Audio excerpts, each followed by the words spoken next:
Today is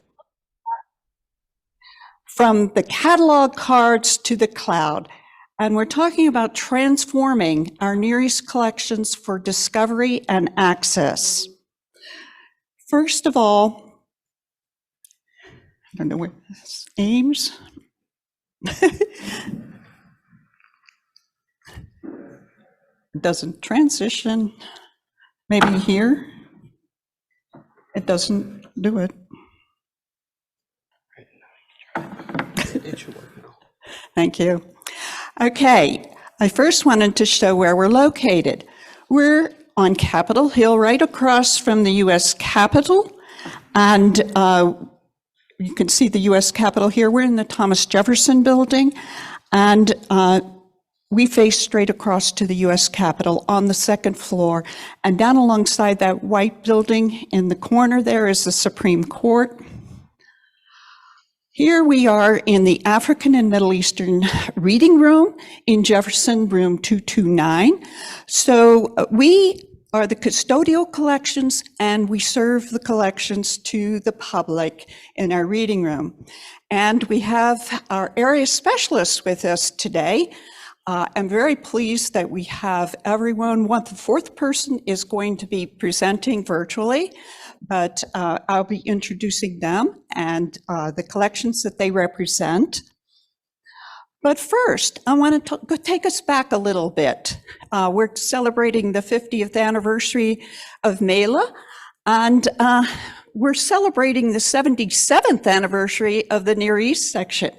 So it was created in 1945 as part of the Orientalia Division, following the Allied victory in World War II. Now, the war had raised interest in the lands and peoples of the Near East and shown extensive need for the knowledge of this region.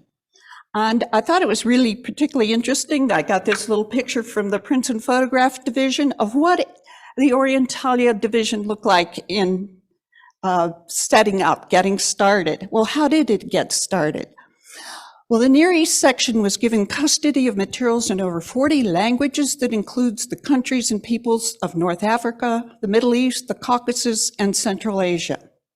And our main linguistic groupings are Arabic, Turkish, Armenian, Persian, Georgian, Central Asian, Turkic, and Iranic languages.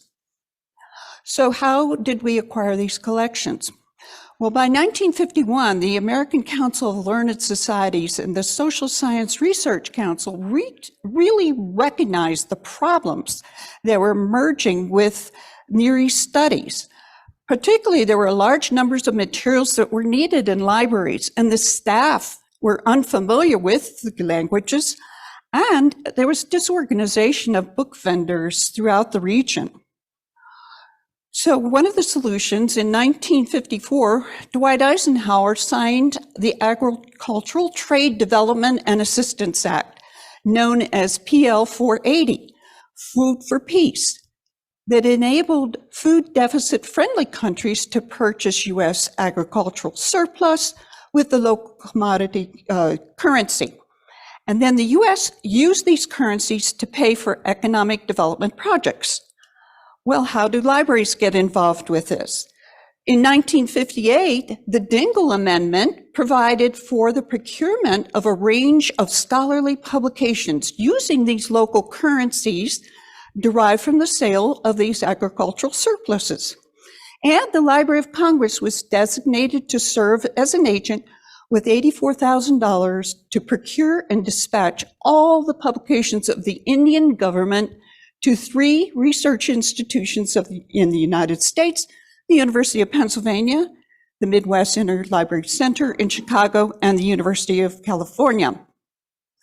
And after several requests for subsequent appropriations, Congress in August of 1961 approved the program to acquire publications from India, Pakistan, and the United Arab Republic for the Library of Congress and universities that accepted the invitation to participate and pay a $500 annual fee.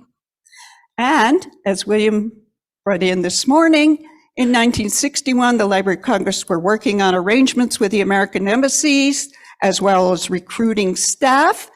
And by 1962, the first shipments went out from the field offices in India, Pakistan, and the Library of Congress established the Cairo office, which now functions as a regional center for processing materials acquired from all the countries in the region of the Middle East and North Africa. Now, these materials came into the library and were centrally cataloged on cards through 1997. And these cards are still in use today because as machine-readable MARC records became available in the 1980s, the cards in the languages using Roman scripts were converted to the online cataloging system by a contractor. The cards in the non-Roman scripts were not converted. Cleanup project since August of 2021. Over 33,452 Arabic monographs on our decks have been given full cataloging process to include holdings, item records, barcode, PIN, and linking. And we have a project to send many of the uncatalogued monographs to be sent for full cataloging. They don't show up in the catalog until we take them over in these baskets and they are fully cataloged. And cataloging them all back there is one of the people that has helped us out with that. And now by 2007, catalogers were able to start entering vernacular scripts into the catalog records. And this is a complicated process, but as I mentioned this morning, we're looking into the next gen catalog that can increase these vernacular scripts in the catalog records. So what else? We've been doing preservation of the microfilming. I've been talking about this for several years, but from 2016 to 2022, they have been excellent years for processing the backlog, complete backlog of the bundles of newspapers on the decks, and these have been converted to reels of microfilm. Also, running right along with that, we have been putting holdings and item statements in all the records with those microfilm reels so that researchers now see the holding statements on the records. This particular one is now available from 1982 through 1998, and the researchers really appreciate knowing what those holdings are. Well, storing the monographs has been a huge challenge. We had every aisle filled with tubs of monographs. Well, finally, in 2017, we were able to start sending monographs off-site to Cabin Branch in Fort Meade in Maryland. And it looks like Bob's Furniture Warehouse, or I don't know, the equivalent out here, where you go and you see sofas up on big shelves. Well, they could have a cherry picker that goes and brings those books down, and then it says stored off-site in the record, and it takes up to 2 days for these to come back on site for the researchers. And to this point, we still have to request them manually. We also, from 2015 on, found bundles and boxes of bound periodicals on the deck. And as Hong Ta Moore talked about, he's been processing the ones that have been coming in. We processed the ones that are on the deck as the backlog. And to date, 56,000 bound serial volumes now have been fully processed, labeled, are available on the shelves, and you can full access. Also, a major project has been sharing the digital collections. And we put the digital collections that are not under copyright on our public-facing website. And each of our specialists are going to go into how we're digitizing our collections from the cards into the cloud. So I'll save some of that for then. And just talk about our calligraphy sheet collection, which we have recently finished uploading onto our P1 platform, which we call our external website. And it includes Ottoman, Arabic, Persian, calligraphy sheets. We also have been working with various sources to put electronic resources on our website. And one of the things I'm particularly excited about is the part where it says Reading Room Favorites, and you can get to African and Middle Eastern Reading Room. Now, eresources.loc.gov, many of the sources are not available off-site. However, many are. So it's really important when you go back to your institutions to look at these and see which ones can be accessed by your researchers. And it'll say free access on the bar. If it says on-site only, unfortunately, yes, they have to come on-site. But there's so many of these that a lot of libraries are just unfamiliar with or unaware that we have, and you can gain total free access to them. The goal to make our newspapers more accessible online. William talked about these titles that a lot of the other academic libraries have not acquired. I'm worried about it because they have stopped letting us send our newspapers to be microfilmed. They want to send them all to be digitized in this stacks, which is behind the firewall. And this makes a lot of access issues. You have to come on site to use them. And what we have gotten through, I just did this on Monday before I left, is send them the data sheet that shows which issues have been digitized in stacks. So at least now the researcher knows that we have that newspaper, it's digitized for that date range. So more to come on that. And with that, I'd like to hand the mic over to my colleague, Dr. Muhannad Salhi, who's going to talk about the Arabic rare collections. Muhannad?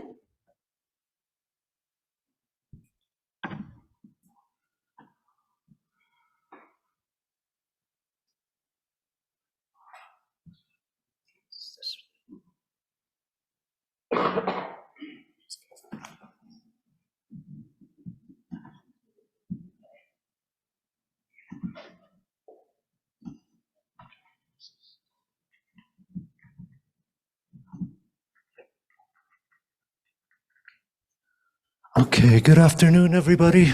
Can you hear me? I know it's been a long day, so I'm gonna spare you and be as brief as I can.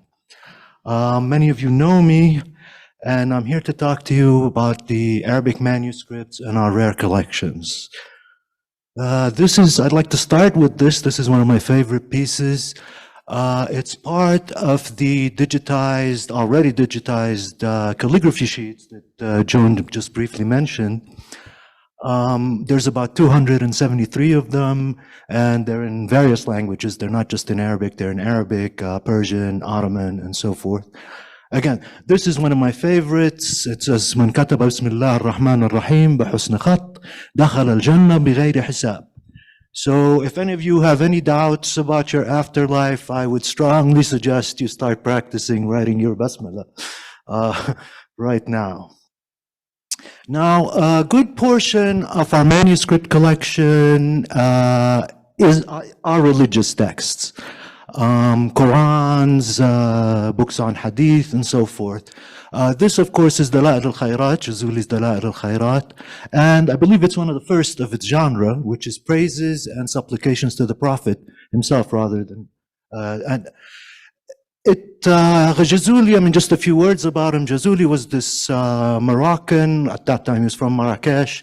He was this scholar, and he studied in all the major centers, in Jerusalem, and Damascus, in Cairo, and of course in Mecca and Medina. And the story goes that when he was in Marrakesh at one point, he wanted to do his Fajr prayers, his morning prayers. And so he goes to the well to do his ablutions, and the well is bone dry. And then all of a sudden this girl appears, and she spits in the well, and it starts overflowing with this sweet, cool water. So he grabs a hold of her, and he's like, how did you achieve this station? And she's like, by praising the finest of mankind, i.e. Muhammad. So he resolves to write this book, and it's really a beautiful manuscript, an illuminated manuscript. You see this beautiful illustration of Mecca and Medina. This is the mihrab. And what you see up here are the 99 names of Muhammad. not of God, like of Muhammad. And I guarantee that a lot of Muslims don't even know that Muhammad had 99 names. But Jazuli somehow managed to find them. We also have a bunch of scientific manuscripts. This is our pièce de résistance, to be quite honest. Everybody wants to see this. It is Sufi Sur al-Kawakib. It's an astrological work. Sufi was a well-known polymath, actually. In fact, I think there's a moon crater or a small planet named after him, Azophos. And it's beautifully done, beautifully done. Apparently his calculations are also very accurate, even by today's standards. So I can't think of a single display or briefing that I don't have to trot this thing out. People love it. They always want to see their horoscope. And then they're like, well, you said the calculations are pretty accurate. And I'm like, look, I can't tell you how your day's going to go, or who you're going to marry. That's where it stops, essentially. Now this, I have it as maps, but it's actually part of a larger manuscript. It's Ibn al-Wardi's Kharidat al-Ajaib.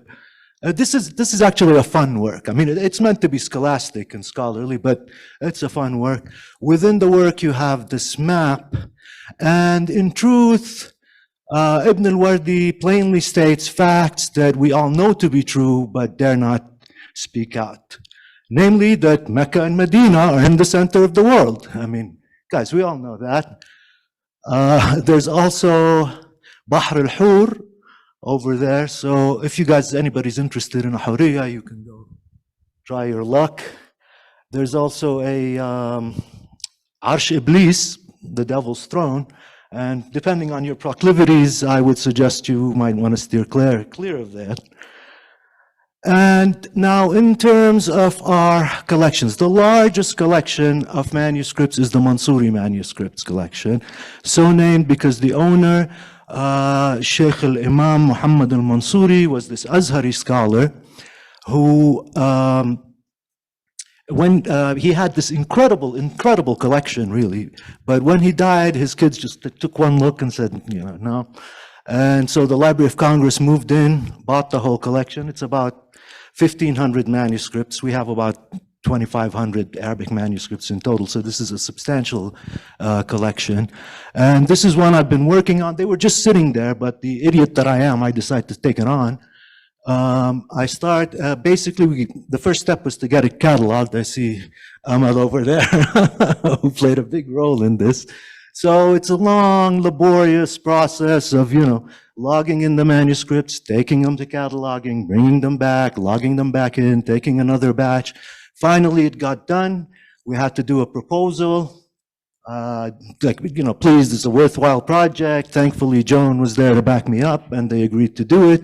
And so now the digitization process, it's in process, slowly but surely, but again, it's a very, very long process. Now, I say that Mansouri had an incredible collection. It wasn't just manuscripts. He also had some 4,500 lithographs. Now, I hope Hong is not watching this at this time, because we're not even halfway through. I mean, he thinks we're done with this. But again, thanks to Amal, I have to keep thanking Amal. We've been going back and forth, you know, logging them in, giving them to Amal. Amal finishes them, sends them back to me. And I mean, this is still in the cataloging process. This hasn't gotten to digitization, but we're working on it. And hopefully soon they'll be available and people can get to use them. Now, this is, of course, twofold, threefold. One, that we preserve the actual manuscripts and rare items. Two, we make them, of course, available to everybody online on our website. And three, it relieves me of certain questions I get. People call me, oh, well, you have this manuscript. Can you just translate it and send me the PDF? It's like, no, now it's online. You can do whatever you want. So with that, thank you for listening. I would like to pass it on to my colleague, Mr. Hirad Dinavari. Thank you, Muhannad, and thank you, Joan. I am going to try and pull up my menu. There we go. Excellent. And I hit, what do I hit to make it go to? Thank you.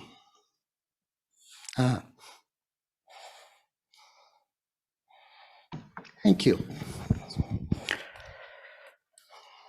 All right, perfect. So I'm kind of want to build on a number of things today. Mr. Abdul Razak himself was talking about going back through history and giving credit to what we in Persian call Pishkes Vatan, focusing on people who started the process. I want to highlight Mr. Ibrahim Pourhadi. He had been the person starting in the 50s, actually I think from the get-go, in the Near East section that worked on Persian. His two major contributions was this book that I have highlighted here on converting calendars, not just the Islamic, also the Shamsi and Hijri, but also the Persian monarchy one and the various calendars that are there. And also he put together a little book that here refers it's referred to as Persian and Afghan newspapers, which reflects the mindset of back then. If we go back to the title, I said moving beyond Persian collection to include all Iranica collections. So I'm Hirad Dinavari, I'm the Iranian or Iranica world reference specialist.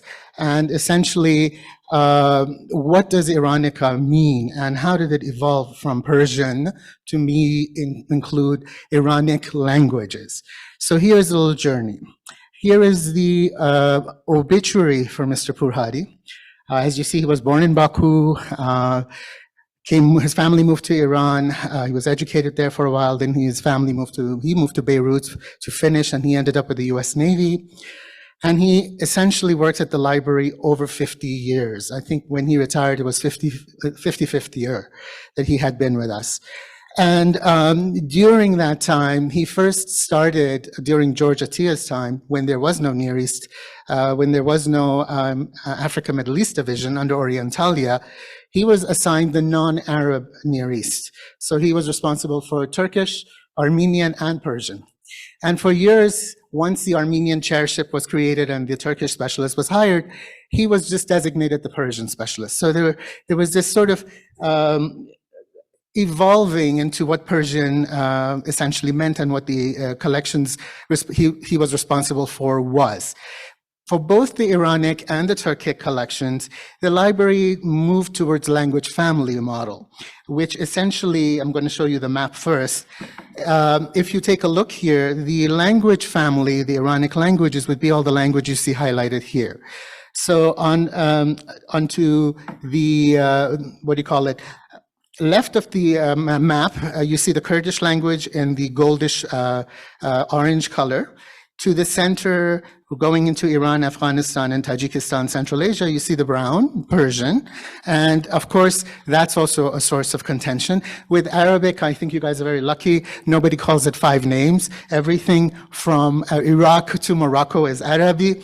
Unfortunately, Persian has fallen to politics, and so we at the library use the English name, even though in Iran it's called Farsi, and in Afghanistan it's half and half.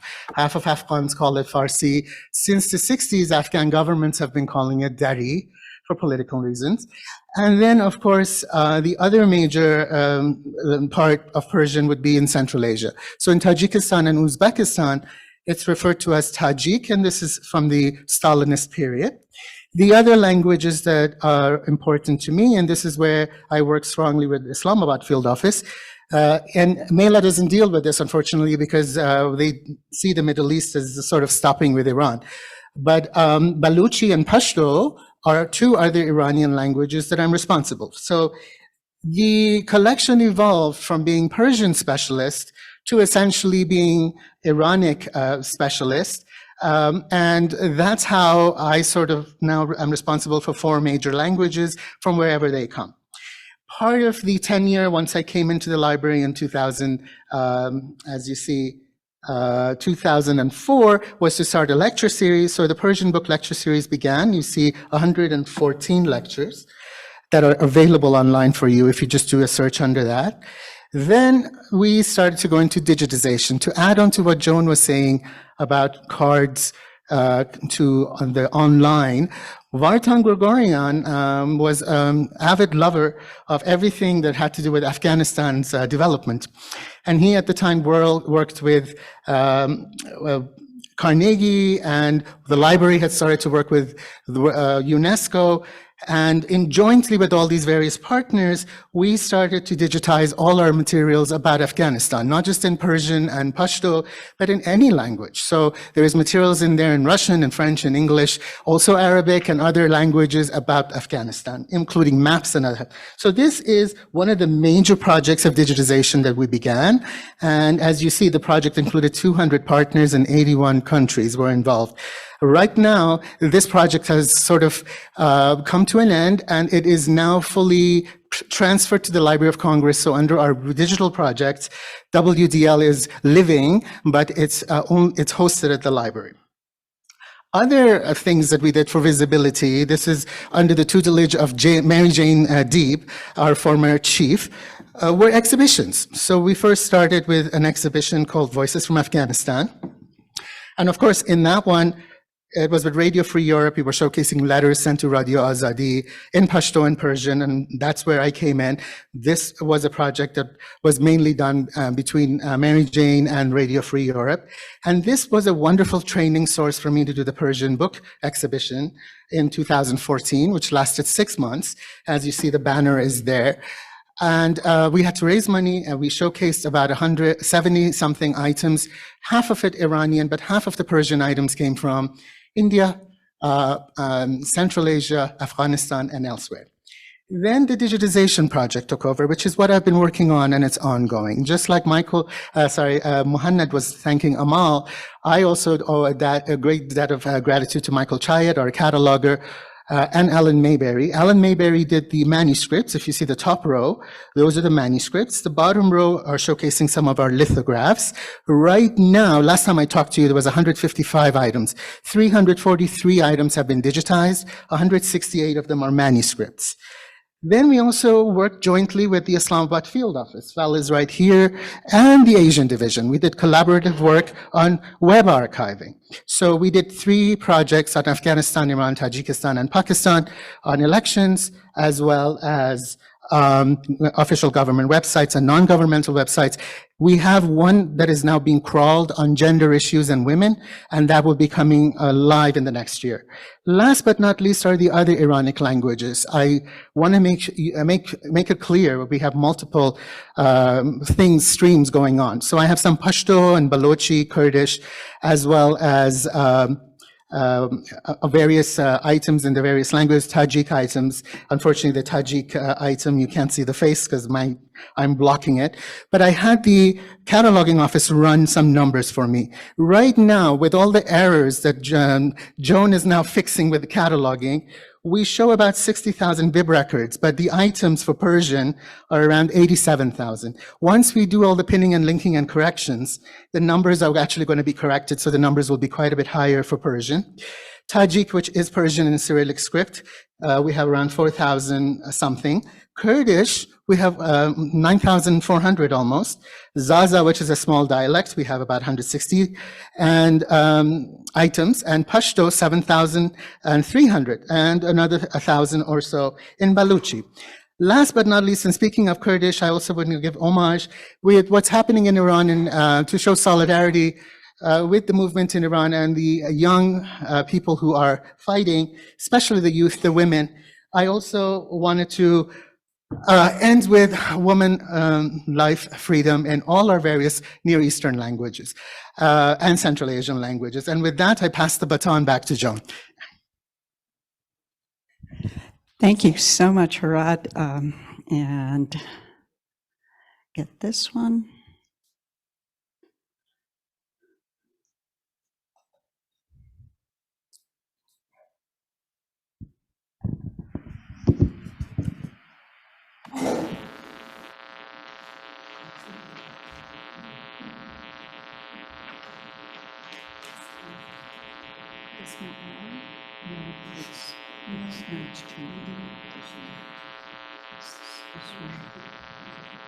It's this thing. I tried to do this.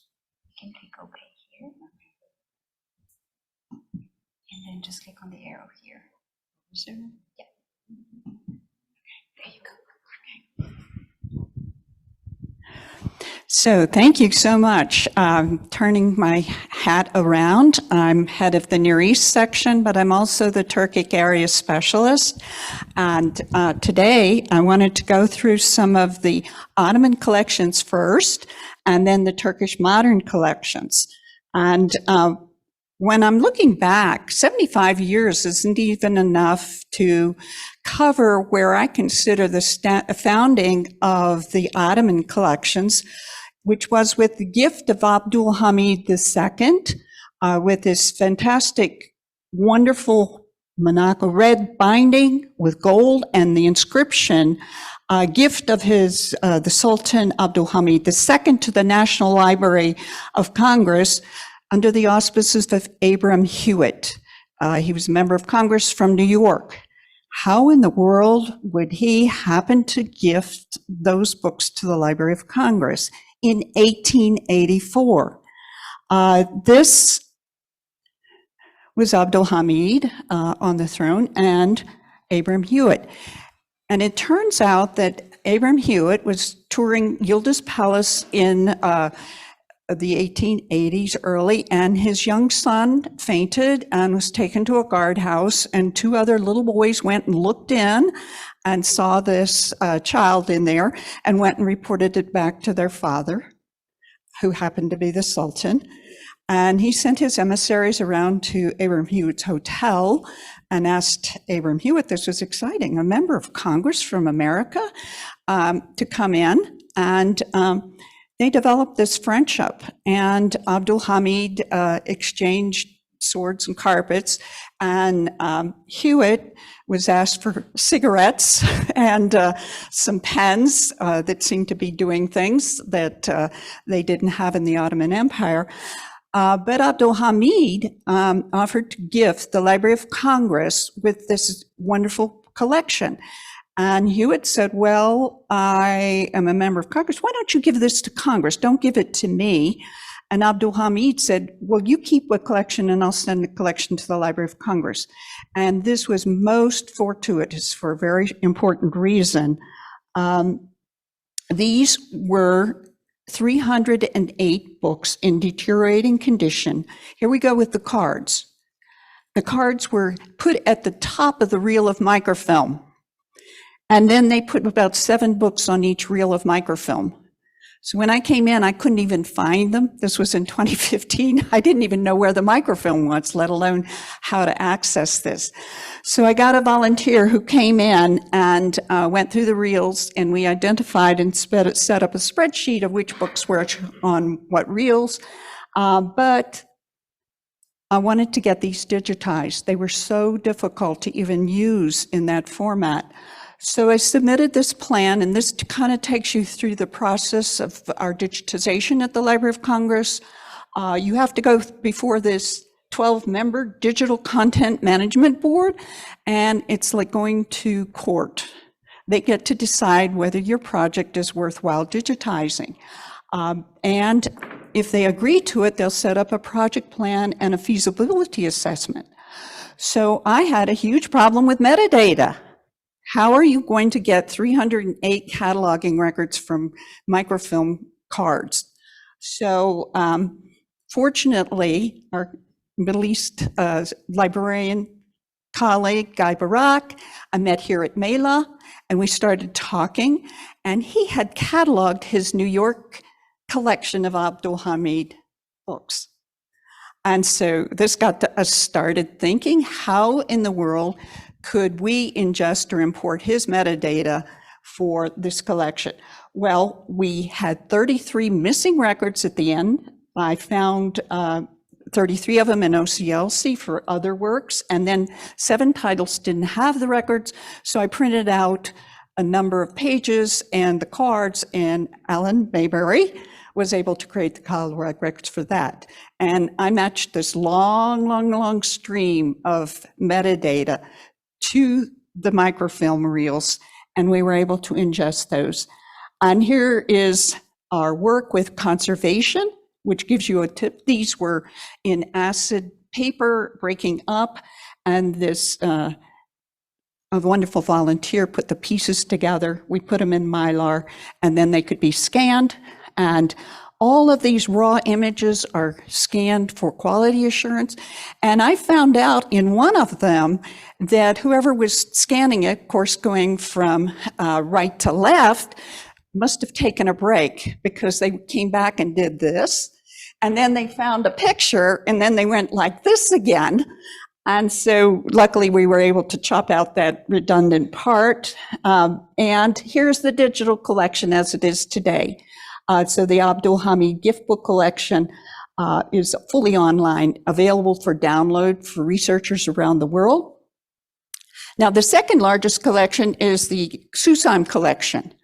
This were 2,512 catalog works, books, pamphlets, and 11 bankers' boxes with correspondence, all kinds of articles clipped and publications, and his personal diary that at first I couldn't even find. Eventually I did find it. But this collection was sold by Susaim's widow to Yale University in 1949. And then Yale University gifted it to the Library of Congress in 1992. Well, when I came in, it was just in boxes, and there's no cataloging or that. So now I have this year put together this LIB guide, library guide, on the Ottoman collections at the Library of Congress, and I invite anyone who's interested in Ottoman studies. It includes all of the Abdul Hamid, as well as the fact that the Susaim collections are cataloged now. You can click on the different subject areas and identify the types of work. And I am getting requests for people who are interested in some of these bound WIFs. Susaim bound 6 or 7 pamphlets and booklets together, and they're all separately cataloged so you can discover them. And I'm happy to make PDFs or photocopies of some of those. So off to the modern collections. Thanks to our Cairo office, who is a major provider for our Turkic collections, monographs, half stored off-site, 58,000 titles. This doesn't include multi-volumes or the periodicals. I'm just talking about the monographs. Azerbaijan, we get a lot of those from Eastview. You can see the Central Asian republics, Kazakhstan, Kyrgyzstan. I am on a challenge. I saw this as I was compiling these figures. I need more materials from Turkmenistan, and I'll be looking for those. Uzbekistan. So we're in this process of doing the same type of inventory that I talked about the Arabic collections for the Turkish. We haven't done those. So there's the same problem with the lack of full cataloging for the earlier works in the Turkic collections. So another project underway. We have done a lot of work with the bound periodicals. With the Turkish ones particularly, I had a volunteer before and after, from the box to being labeled, fully cataloged and on the shelf. And the newspapers. Here we have all these Turkish ones on microfilm with the complete holding statements. But again, this stacks problem. And digitized newspapers, this is what it looks like when you have that access in stacks. When you're off-site, you're going to get this little banner, rights restricted content, but it will now tell you what range of dates that you have for those. And sometimes we get special gifts.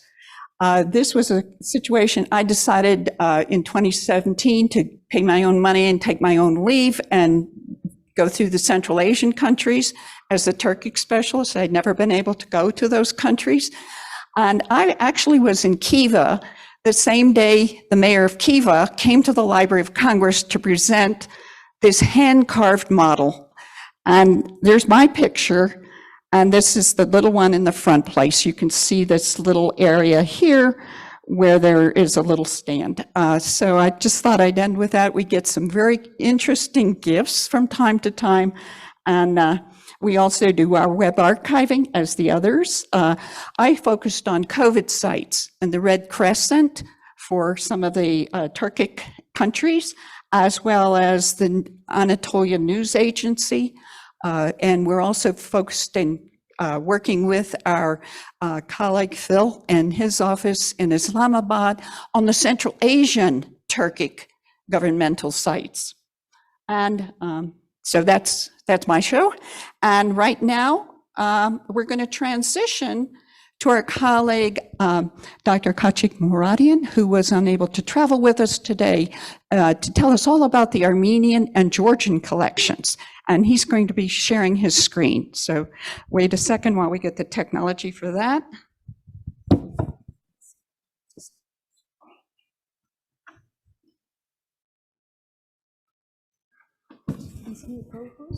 Khatchig, I think you should be able Yes, I'm share your. here. Let me just try to.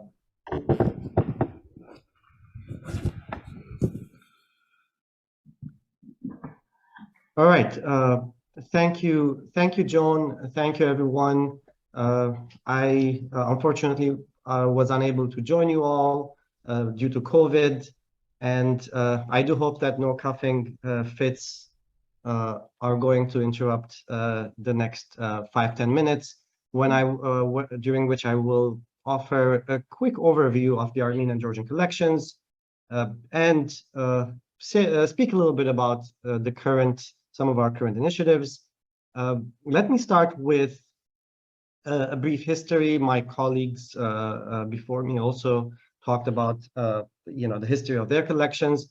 In the case of the Armenian collections in particular, as was mentioned earlier by Joan, the Neri section, was created after World War II, and at that point there probably were no more than 200 books in Armenian and far fewer books in Georgian at the Library of Congress.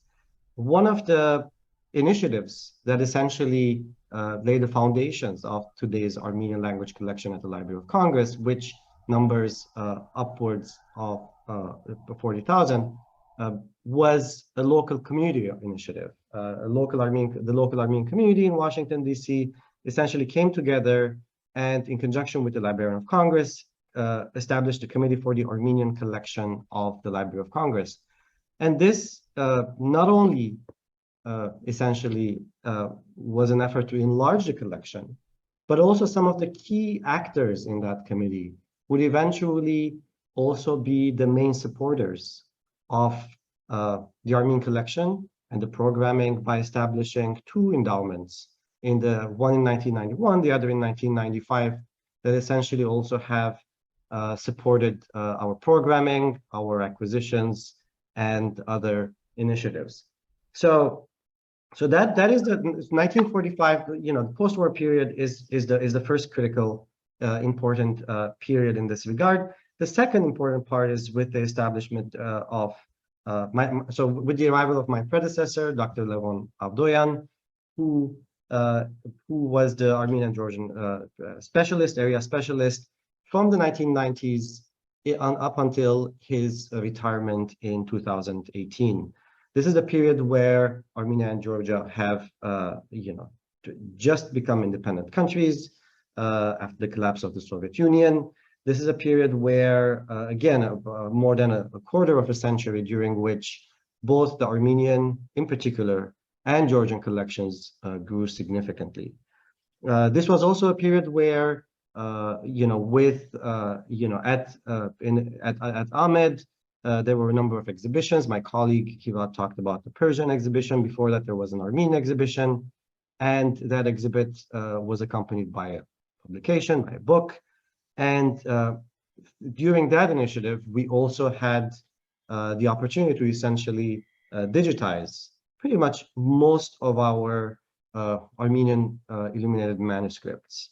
So today, overwhelmingly, our illuminated manuscripts are digitized and are available in online under the heading Armenian Rarities Collection. And that collection, in recent years, over the past couple of years, since I took on this position, has grown with the addition of several new manuscripts and books. Now, I'd like to say a few words here about some of these different initiatives. Here in this picture, you see one of our earliest manuscripts on the top left. It is the four Gospels from the 14th century. Next to it is our, again, manuscripts, illuminated manuscripts from later on, early modern period. And below we see a map from the Geography and Maps division. Again, 18th century in Armenian. It's a map of Africa with great detail, and another handwritten manuscript from the early 20th century, a memorial book about an Armenian village in the Ottoman Empire. I did present about memorial books last time at Mela. So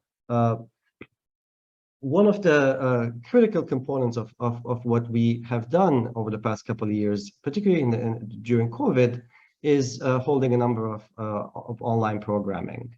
The Vartanant's Day Lecture, which is the longest running lecture series at the Library of Congress and is dedicated to Armenian history and culture. We held a virtual event as the latest iteration of that lecture series, and featuring the poet and Pulitzer Prize winning poet Peter Balakian. That's the image on top. And we also organized alongside, essentially this was a division-wide effort, a workshop and a conference, and invited several scholars to actually work at the library on our collections and present their work. And again, Whitney Kite, who is an art historian, presented on one of our manuscripts after conducting research on that. Now, I want to say a few words about our collections and how they have grown over the years. And perhaps, you're already familiar with the ways in which collections grow at the Library of Congress and at Ahmed and the News section. So that's why I want to focus specifically on gifts and give a couple of examples just to highlight the way in which sometimes these collections, grow and become richer and richer. To start with, I want to mention a very recent gift that we received from a collection of a number of boxes of Georgian books from the early 20th century, that from Joan Dadiani, a local community member, who essentially, again, through the support of members, community members such as him, our collections continue to grow. In the Armenian case, we recently received, and this has been a project we've been working on for the past 2 years. We received a huge collection, a gift that, essentially we went through the entire collection of books of an Armenian intellectual and writer, Antoine Poladian, who had passed away more than a decade ago. And we went through around 5,000 books and made a selection of around 2,000. And essentially the image here on the left is the image of the boxes that arrived. A number of other items that are rare items arrived separately. So these are some of the ways in which these collections grow. And this particular gift is tremendous and particularly important because many of these publications included in this collection are from the 18th century, from the 19th century and the early 20th century. And they are from all over, both Soviet Armenia and all over the Armenian diaspora. Many of them are first editions, and many of them are extremely rare books. So in many ways, we do rely on that kind of community engagement, involvement, gifts, and support in order to grow these collections in Armenian and Georgian. I want to say also that we are fortunate to have the support of the Armenian embassy, the U.S. embassy in Armenia, in Yerevan, thanks to which essentially we receive boxes and boxes of books that are published in Armenia that are shipped through the diplomatic pouch, and that's I think critical, because we do not have such arrangements with a lot of other countries, and that also helps with receiving books from Armenia. So overall, this is, it's been just a couple, unlike my colleagues who spoke today, it's been just a couple of years that I am part of this tremendous team. And perhaps if there was one thing that I would say to sort of wrap it up would be that pretty much everything I mentioned so far is truly the product of collaboration. Our digitization projects, our projects that have to do with working with scholars, researchers, exhibits, and others have, one of the things that really stood out in the past 2 years for me was the way in which the entire division, and particularly the entire section, work together in order to achieve and accomplish many of these initiatives. Thank you all, and I will pass the mic now to, I believe, my colleague Huda.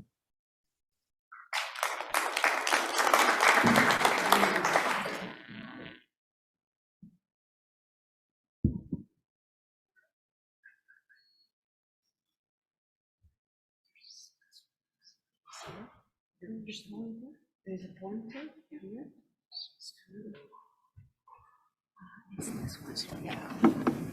The last one. No, we didn't. Oh, no, not laser. Oh, this is the laser. And then, yeah.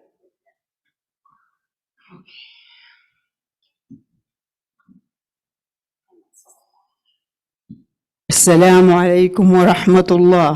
Wake up.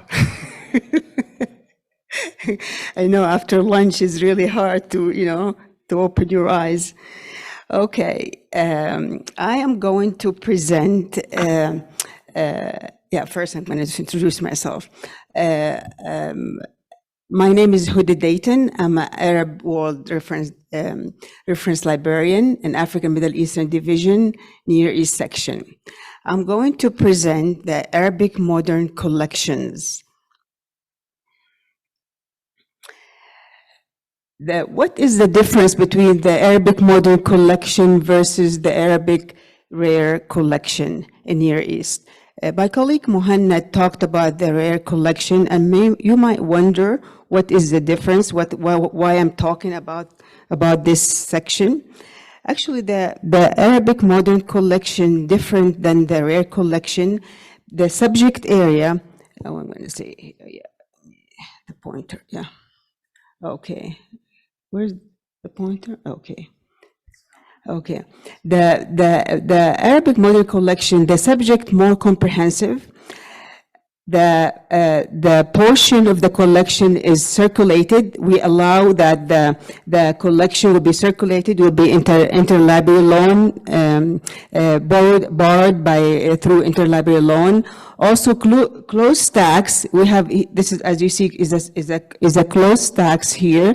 This thing does not work. It does actually.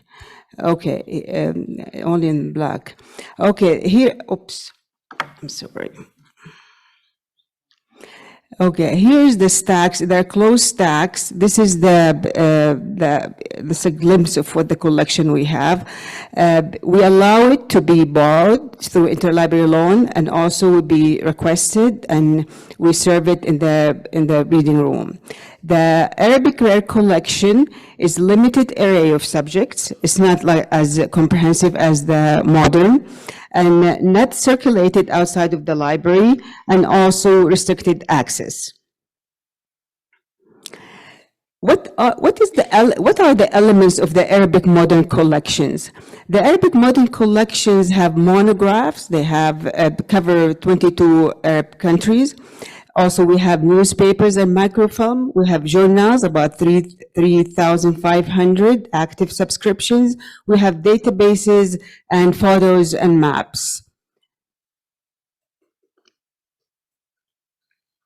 I'm going to talk about, actually when I was preparing for this, I was thinking about how I'm going to make it more interesting for the people to pay attention to modern collection. So I thought maybe if I just give a glimpse of the type of collection we have, it might be interesting for some people, because a lot of people ask, researchers, when they come to the library, they're really surprised to see the type of collection we have. For example, we have monographs cover, you see the first picture here is just a glimpse of what we have of the, rows and rows of books. The one in the bottom is the microfilms. The microfilms, this you see the newspapers, it covers all the languages in Near East, like Arabic and Persian and Armenian maybe, and Turkic languages, of course. As for this is the newspaper and subscription, that we have about 3,500 subscription and databases also. Some are freely accessed and some is restricted. I'm going to talk about this. We have also photos and maps. The photo and maps, we don't have, we are not custodian of the collection. You find them online, but you have to go to the prints and photographs division because they are the custodian. We're going to move now to the Arabic collection with diverse thematic subject. We have different topics and collection, the monographs. One of them is religion collection. We have a comprehensive collection of religion. I'm going to just give you a glimpse of what we have here. We in Ahmed, there's extensive holding this area, Islamic studies, Quranic interpretations. We have about 632 commentaries in the Quran. The interpretation of the Quran written by Muslim in different eras. We have, it's not only one type. We have literary, we have jurisprudential, we have Sufi, we have rhetorical interpretations, different. Here is from the left is, for example, Tafsir Qadi al-Iyad, the one next to it is Fakhruddin al-Razi, we have Ibn Ajiba, we have, of course, al-Tabari. This is just a glimpse. We have rows of many shelves of Quran commentaries. Also, this is the previous one was Sunni. This section here is also, I brought you also the other section, Islamic sects, Quranic interpretation and jurisprudential in studies of Sunni, non-Sunni Islamic sects. We have for Shia, this is also like a Mizan for Tabtabai. This is just an example. And we have Ibadi also. This is the encyclopedia for Ibadi.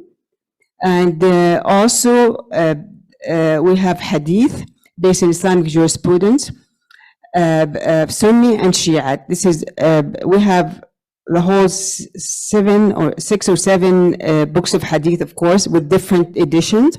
And we have, of course, al-Bukhari here, and we have al-Karmani, for example, for Shia. Also, beside the Islamic studies, we have Christianity. Ahmed also has holding numerous biblical studies, such as the Coptic Orthodox Bible. In addition, numerous prayer books. Also, we have in Ahmed has substantial collection of Arabic dictionaries. This is actually goes with the researcher earlier, the speaker, Harun, talked about the dictionaries. By the way, the Arabic language has 12 million words, vocabulary. This is what I heard from a scholar, linguist scholar, the biggest, the largest in any language. This is a side note. Ahmed has substantial collection of Arabic dictionaries, providing an excellent resource, of course, of linguists. We have, in Ahmed, we have Kitab al-Ain. Kitab al-Ain considered to be the first Arabic dictionary and the earliest known dictionaries of any language. We have, of course, Lisan al-Arab and other lexicons. As you see here in the picture in the middle, this is just a picture of the section of dictionary. This is just one section of the dictionary. We have, like Lisan al-Arab, for example, we have different editions. And you'll be surprised that we have researchers, they come and they ask for a specific edition. So we cover a lot of editions and a lot of titles. Almost every dictionaries, Arabic dictionaries we have. We're going to move to the fiction now. I realize also that we have an Ahmed, we have a huge collection, believe it or not, of Arabic fiction. We have, excuse me, I selected some I thought might be interesting for the audience to know about. I selected two novels. First novels from the right is غادة الزاهرة. Supposed to be أول رواية عربية, the first Arabic novels written in Arabic novel, and it's as it noted on the cover. This was published in 1899. Other one is they considered also one of the first, غابة الحق. It is debatable if it's a novel or not, but considered to be a novel because the way the narration is different. And Zainab, a lot of people, a lot of Arabs, they think Zainab is the first Arabic novel written by Muhammad Hussein Haykal. And when he first published it, it was pseudonym. He used Fallah Masri. But later on, he published it with his name on. And we have it, we have all of them. I believe first edition, at least for this one. Also, we have an interesting collection of children books, believe it or not. We have from 1960 to present. This is just also just a fraction or just the area of what we have of children books. And we do have some requests. Because people sometimes they study the historical aspect of children books, like in the 60s, what they used to write, and nowadays, present days, what the society has, how the society has changed. Now we move to serials. Serials, I tell you, is one of the very, has a huge demand and huge, big request on the serial. This is also, as before I said, this is a glimpse. This is all serial. We have serial, which is like journals. Like the first one to the right, the black volumes. This is the whole section here is Al-Azhar journal. Huge demand on this request. Start from the 18th or early 19th century. In Ahmed, we have subscription, as I mentioned earlier, 3,500 active commercial. Most journals are not digitized, so hard copy. We also receive a lot of requests through interlibrary loan. We scan it and email it to the patron. And also the newspapers, we have them in microfilms, and we have a lot of requests. Okay, now rare issue of Arabic journals are, we have so many issues, so many Arabic journals, but I picked this few, just, for your researchers in the future, just to let you know what we have. We have, for example, Al-Adi from the left side. It covered the Arabic literary movement for 41 years. It started 1942. The one in the middle, Bint Anil, I'm going to hurry up now. The Bint Anil. Bint Anil is the first Egyptian magazine being published. The one on the right is Fatat al-Sharq, was published by a woman. Her name is Labiba Hashim. Lebanese moved to Egypt. She published it in 1906. And this magazine, Fatat al-Sharq, the girl of the East, became a textbook for basic education in Egypt in 1950s, according to the magazine itself. Okay. I have another journal, all journal in Arabic. The one on the left is Abdad, also covered the Arabic literary from 1931 until 2020, believe it or not. The first was published in Aleppo. The one next to it in the middle, magazine title is Ahlan Naft. I thought it's very interesting. Ahlan Naft is magazine between 51 and 58. It's an economic and social history of Kirkuk. Okay, now you get interesting. Although it covers during the British, when the British was in Iraq, it covers basically all Iraq. It's not only Kirkuk, but used to be published in Kirkuk because of the oil, of course, there. And the yellow picture is the Al-Ahram newspapers in microfilm, and we have it in Ahmed from 1887. Databases and digital formats. The database we have, as Joan explained earlier, that we have some free access database. These are all free access database. Some of them covers the Arabic newspapers, and some of them like the one at the bottom, newspaper collection from Ottoman Empire to the Arab Spring. So these are freely accessed from home, if you like. But we have also other subscribed databases. And the conclusion is, the final point, I will close my presentation with Ranganathan, fifth law of library science. The library is a growing organism, and I hope we meet next year and our library collection is increasing. Thank you.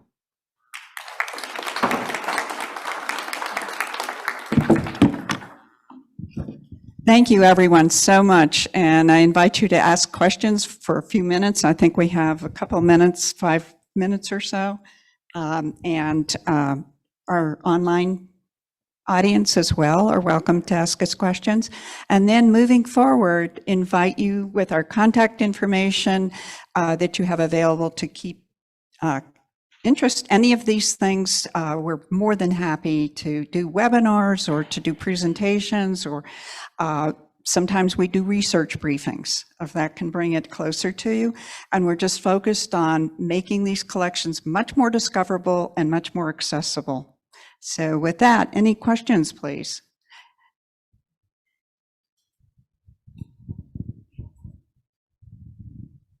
Thank you.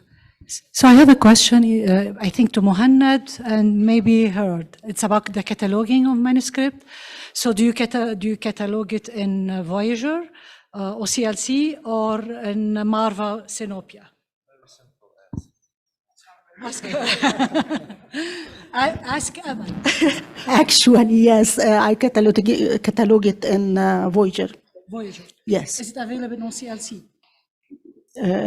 Some of them you can find the manuscripts on OCLC, but most of the manuscripts, because of the way the manuscripts, most of them you won't find it in OCLC. Most of them I started from scratch. Of course, you will have to search for it first and see if it is available somewhere.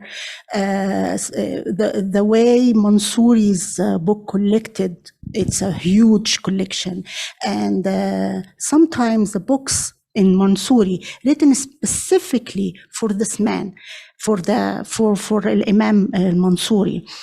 So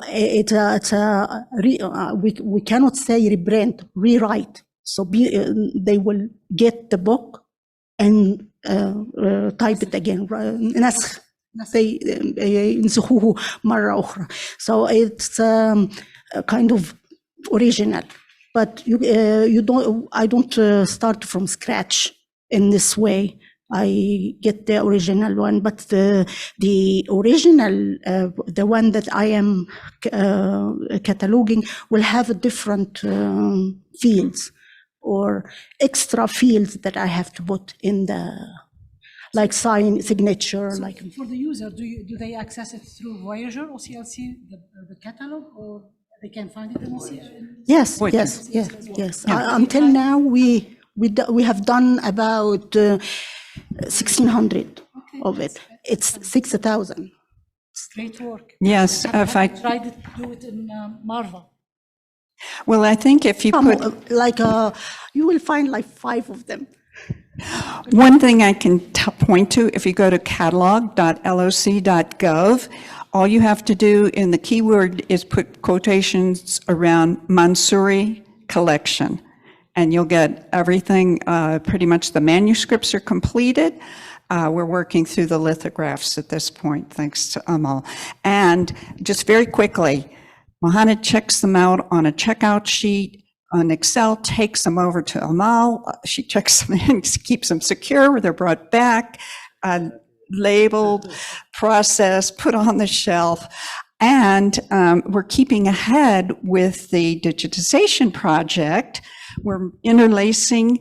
The conservation division has to come in and look, like you saw on my slide, to make sure that it's secure for digitization. So far, Muhannad's keeping ahead of them with the conservation person comes in on Friday. Huda's helping too. And he goes through and decides what's the aperture with lighting, everything. And he gets the batch ready, and then they come and take the batch and digitize it, and then we bring it back. So we've got quite a workflow process going. It's a lot of fun, yeah. Other questions? Other questions?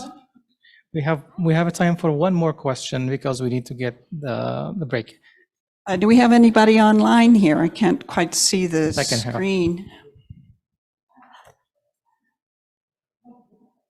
Nothing in the chat. Through 4 languages in a bunch of countries, so I'm sorry, I felt really that I didn't get to talk about half the things. The Persian digitization project is continuing. 630 lithographs in total. Right now, roughly 200 something lithographs have been done. The rest of them are ongoing. They've all been cataloged, so you can find them easily. They're just being sent to the scan lab, and then we're processing it. The next part would be the early imprints, about 200 titles. And we also have an Islamic bookbinding project that's been approved, but that's to follow. So at some point, Muhannad and I will work on that. So there's a bunch of other projects that I just could not cram in there. That's my kid. Thank you, Hirad. I think we have time for Amal to say something. We're out of time, I think. محدش يزعل بس. I will be brief. My question is for any of you, just because I worked in different libraries, I know that each library has its own meaning for rare materials. So what makes a rare book is rare in Library of Congress? Well, I think, Muhannad, would you like to start? What is a rare book in the Library of Congress? Well, I mean, you're talking books or lithographs or manuscripts or early print. I mean, it depends where it falls in the category. Rare materials are things basically that you basically can only find one or two. I mean, they're rare. So it would imply that early imprints, for example, are rare materials. Lithographs are very rare materials. There's not that many of them around. For example, lithograph. It could be in 1970 and it's still be rare.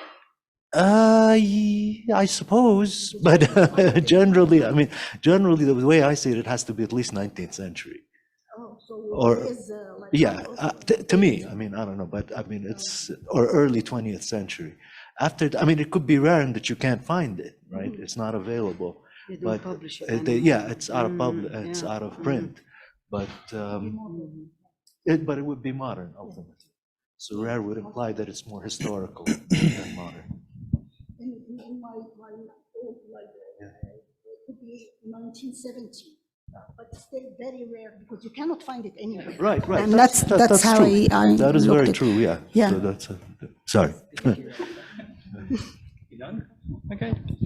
And I also think sometimes something is rare when it's one of these very special objects that they bring to the Library of Congress. It's just, we talk about the crystal flute of Taft. It's not that old, but to play that rare crystal flute, there isn't somebody will have touched. I remember seeing a Bible that the Tsar would have touched. It's not completely that old, but if somebody touched it or used it, we have some Obama memorabilia that It just doesn't exist somewhere else. So something like that can be kind of rare as well.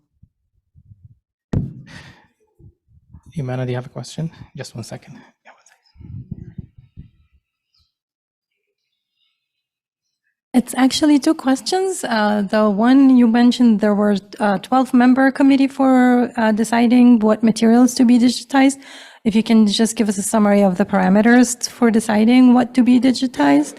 And my other question is, it was mentioned before, I think Hung mentioned that some materials are acquired by Library of Congress that have been translated from English to Persian, or what's the thought or philosophy? Why is the Library of Congress acquiring translated material from English? Thanks. Yeah, what Hang was talking is a Franklin book collection. And if you are aware, this is very well-known collection. It's a Franklin publishing company in the 50s. They have a concept of collecting all the books in English and translated for the Arab world. So the collection is huge. And it's translated into, I think, 14 language. Arabic, Persian, many language in the Middle East, just for the Middle Eastern. So I think in the mid 70s, the program got cut. So the Franklin book, you can find it only in 3 places. Library of Congress, one of them, and we inherited this collection, and we finished Arabic cataloging the entire Arabic collection, and now we are in the process of cataloging the Urdu and the other languages. Can I just add to that? The Franklin book collection is unique because it's propaganda. That's why they wanted to do it. They translated all these American works on literature, on philosophy. I mean, generally, we do not collect translations, but there was a purpose behind it, is to send it to all these places so they don't fall to communism. Essentially, it is propaganda. That's why, that was the logic behind it. And that's why, as a whole collection that was translated into so many languages, we've kept it because, you know, of its historical value. They do. You'd be surprised. They do. No, they did before, but it's not the same. I mean, now they're aware of it, but like before they would say, for example, we've heard you have the Franklin book collection. Can we see a list of it? And there was just a list, and it was mainly in rare books. It wasn't even with us. Now they've divided it according to language, like Aman was saying, in Urdu, in Persian, and, you know, all these areas that they wanted to influence that they feared would fall under Soviet domination. But that's the logic. That's the logic behind it. Well, the other thing that happened with all this too, we're talking about a special collection, and these books languished at an off-site storage place for years. And then just very recently in 2018, 2019, they brought them all on site, and major book trucks full of these collections, and uncatalogued, unprocessed, just in boxes. And so taking them over to cataloging. Right now, if you want to search for the entire collection, there was a thing where they were going to break it up into different segments, but this just wasn't practical because people are beginning to discover it. And again, if you put in quotation, you can put Franklin Book Project in quotation, and you'll get all the bibliographic records that have been done. And just in October, one of the challenges was I discovered where the 10 book trucks full of the Franklin books were. And after they'd been cataloged, they got sent to make those preservation boxes. Well, I call those mystery books because you have to open every single box to figure out what's in there. And so there were barcodes. So what we did over October, I put labels on all the tables in the old reading room, and we sorted them and labeled them and put them in LC class order. And now in the last month, we shelved all of them so people can begin to discover them, and we can serve them in 2 or 3 minutes instead of spending hours looking for them and not finding them. Thank you so much, Joan, and all the team from Library of Congress. We learned a lot from your presentations. They were quickly and they were to the point, and they were very, very informative. Thank you so much. Now we move to, yes, please. Now we move to the last part, but before that, we have 10 minutes break. So we come back, and I promise the last part of the day is easy. So we'll have half an hour presentation and then some kind of lightning talks about that. But so it will be kind of easy end of the day. So go ahead and get some coffee and drink and come back.